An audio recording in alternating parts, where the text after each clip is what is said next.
Izuku was passing under one of the road's bridges when all of his senses seemed to flare up, his instincts screaming at him to dodge, to move, to run. He leaped out of the way just as a huge body of slime emerged from the manhole cover that leads to the sewers below. The monster screamed as he lunged in his direction. A size M invisibility cloak! Just my luck! The slime villain cooed darkly as he approached the teen. Izuku took in every detail he could get. He leapt into the air, his eskrima rod piercing something more solid than the sludge. Yet, not quite. His mind providing that he had just pierced the man's eye.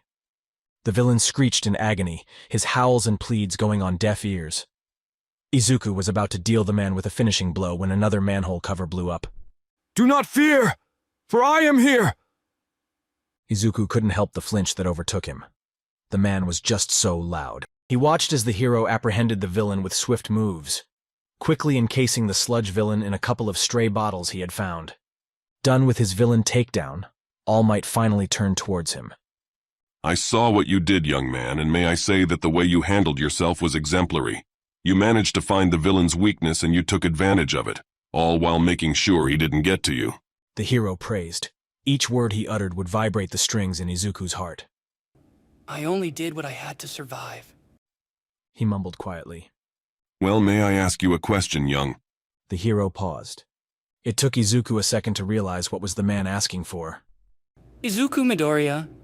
He replied quickly, red already engulfing his face as he blushed in embarrassment. Well, young Midoriya, are you by any chance blind? The hero asked, nothing but curiosity in his tone. Yes, I am. Izuku waited for the laugh, the mocking of any kind. It never came. Even more impressive.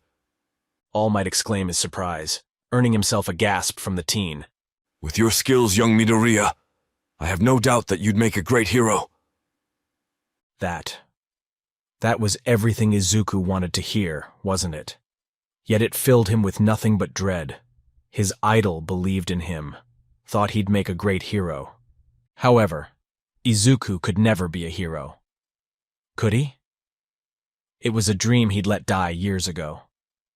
Hearing it now was like giving him hope only to rip it away a moment later. I'm sorry, I have to go. I'm sorry, but I just...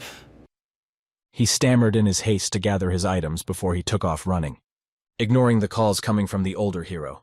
Toshinori didn't know what to make of the encounter he had with the green-haired boy. From just a few seconds, he knew the kid had potential. The kid was blind, for Pete's sake. He can't even imagine the amount of work the teen must have put in to acquire such efficient combat skills. All Might just hopes that whatever the kid's reasons were, that he will reconsider. Their society needed people with drives, such as his after all. 2 days later, the rain bore down mercilessly upon the heart of Musutafu, pounding on the rooftops and turning the streets into a den of slick stone and muddy waters. It was at times like these that Aizawa regretted getting out of bed in the morning. He groggily left the warmth of his living room's couch and the coziness of his yellow sleeping bag in order to go through his night patrol. Now, jumping from roof to roof, slightly limping and utterly exhausted from his previous encounter with a villain. He promised himself a nice and long hot bath once he got back home. However, his plans were ruined when a figure slammed into him, sending him toppling into one of the dark alleys below. He cursed himself for his moment of distraction. Years of experience had taught him to always be on guard. Yet the villain still managed to surprise him. For the past 2 days, Izuku had immersed himself in his vigilante work, not even getting any rest as he tried to get his mind off of his encounter with the #1 hero. It was days like these, though, that he enjoyed going out. It was pouring, and the cold made the hair on his back stand on end, but he didn't care. It was there, under the rain, that his world seemed to be the clearest. The vibrations coming off from each and every raindrop made his image that much sharper, giving him the semblance of sight. The cold he would surely get afterward was worth it. Hearing some kind of scuffle coming from one of the nearby alleys he was passing, he expected to find some kind of robbery or mugging. What he didn't expect, however, was to find a man towering over an oddly familiar form. The figure's heartbeat belonged to none other than the man that has been chasing after him for about a year now. Blaring alarms shot in his mind as he registered the slow and dimmed heartbeat, followed by the shallow breathing of the hero. The villain raised his hand, aiming straight for the fallen hero's heart. Before he could think twice about it, he charged forward. going straight for the towering figure. He could vaguely smell the remnants of some kind of substance on the man's body. Previous experience informing him that the smell belonged to a scorpion's venom. This was Sting, the infamous villain that has been shaking the underground world for a while now. The man's heartbeat was erratic, and if the blatant smell of blood coming from the man's body was any indication, Eraserhead seemed to have put up a good fight despite the clear disadvantage. Ramming his leg into the man's side with a force to rival that of an angry Ryu, he quickly went in for another hit to the man's stomach, the force of the blow making the man yell in both agony and surprise at being caught off guard. Izuku dodged as a kick was aimed towards him. They kept it up for who knows how long. The villain was stubborn, Izuku would give him that. They were both getting tired. The man swiped at Izuku's arm. He hissed in pain as he felt the stinger pierce his skin. Sting seemed to have run out of venom, his senses catching no trace of the substance, which was a huge relief for the vigilante. This, however, did not lessen the pain that flared in his abused appendage. He retaliated with a punch to the man's throat. It was a dirty move, and he knew that. But years of experience has taught him that in a fight, he needed to use everything to his advantage. The man stumbled backward, the air knocked out of him. Izuku took the opening he provided to deal a finishing blow to the back of the villain's head, effectively knocking him out. After doing quick work of calling the detective and tying the villain to one of the nearby poles, he made sure to leave a small note addressed to the detective. With that done, he quickly made his way to the fallen figure of the underground hero, sighing in relief as he heard the man's pulse. It was faint, but it was still there. He assessed the man's wounds, using his powers to find the source of both the smell and cause of each injury. It seemed that Eraserhead had taken a harsh blow to the head and was stabbed in the side. There was what looked like a big puncture wound in the place where he sensed the blood. With practiced ease, he wrapped the man's head with bandages he carried in his utility belt. To his horror, the hero chose that moment to wake up. The man groaned, his head lolling to the side as he tried to move, to stand up, to fight. Izuku realized.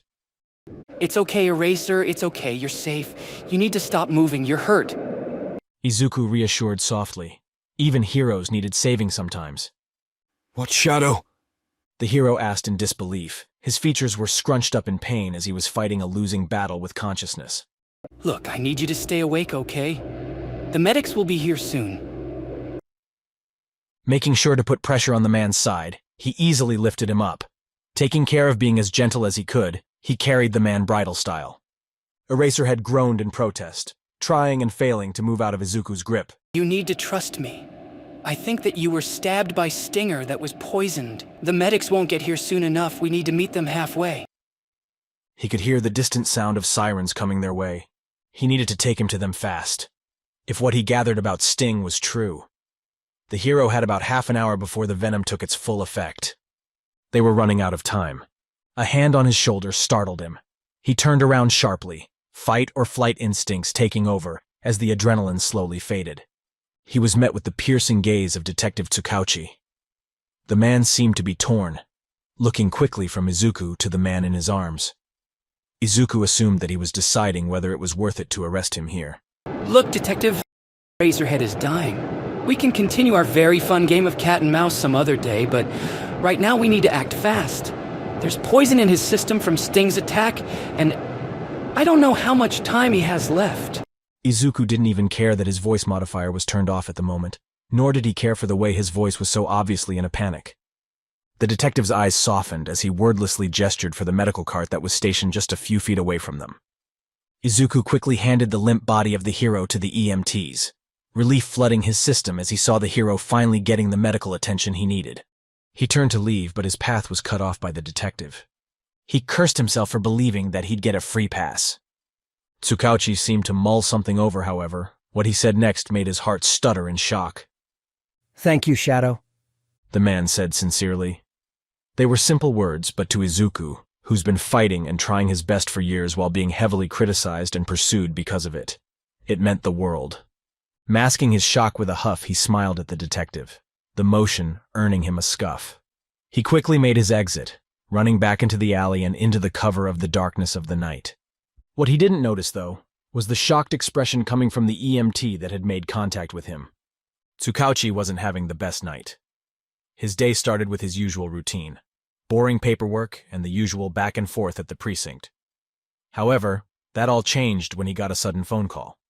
His worry skyrocketed when the individual asked for a couple of officers and an ambulance. He quickly informed him about the incident, giving little to no details yet setting blaring alarms in Tsukauchi's mind. The call ended as Tsukauchi suited up to go to the scene. Time was running out. Aizawa was injured and he had a villain to arrest. To his surprise, the individual was revealed to be none other than the infamous vigilante, Shadow. The thought of arresting the vigilante right then and there crossed his mind. Yet seeing the way the kid held onto the worriedly limp form of Aizawa as if his life depended on it. After Shadow left, Tsukauchi turned around, his mind set on going to the hospital. However, in front of him was an alarmed EMT. Detective, was that Shadow? The woman asked, worry clear in her tone. Yes, it was. What's wrong? The EMT lowered her gaze to the ground, many emotions flashing through her expression. Finally, as she regained her composure, she looked up, her gaze solemn. It's just my quirk. It allows me to see a person's stats, vitals, and medical status. She paused, looking towards the empty space where stood the vigilante mere moments ago. Shadow, he's dying.